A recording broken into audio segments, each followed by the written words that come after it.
ગુજરાતમાં એક પ્રખ્યાત શહેર છે. 99% શક્યતા છે કે તમારા ઘરની ટાઇલ્સ અહીંથી જ આવી હોઈ શકે.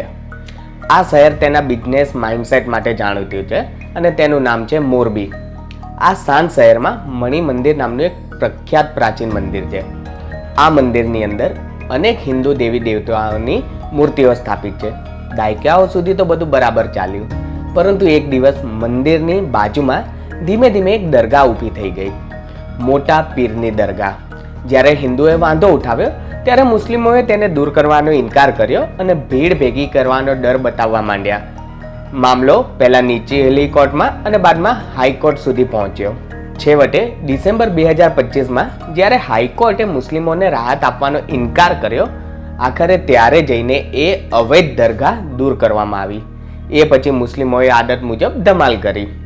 આ ફક્ત એક અવૈધ દરગાહની વાત નથી. આ રીતે નહીં ખબર કેટલા કથિત પીર ફકીરોની દરગાહો ગુજરાતમાં ઉગી નીકળી છે અને હવે આખરે તેમના પર બુલડોઝર એક્શન શરૂ થયું છે. કોણ જાણે કેટલા કથિત પીર ફકીરોની અવૈધ દરગાહો ગુજરાતમાં છેલ્લા કેટલાક દશકોમાં ઉગી નીકળી હતી, જેના પર હવે આખરે બુલડોઝર એક્શન થઈ રહ્યું છે. જે સમુદાય મણિ મંદિર પર કબજો કરવાની માનસિકતા ધરાવતો હોય તેની આ ગંદી માનસિકતાથી વળી દ્વારકા અને સોમનાથ કઈ રીતે બચી શકે? માર્ચ 2025 સુધી રાજ્યમાં 2100 કરોડ રૂપિયાથી વધુની જમીન મુક્ત કરાવવામાં આવી ચૂકી છે.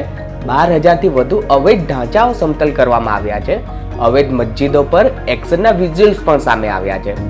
આની પાછળ હતી ઈચ્છા શક્તિ, અને ગુજરાતમાં આ ઈચ્છા શક્તિ બતાવી ગૃહમંત્રી અને હાલના ડેપ્યુટી સીએમ હર્ષ સંઘવીએ.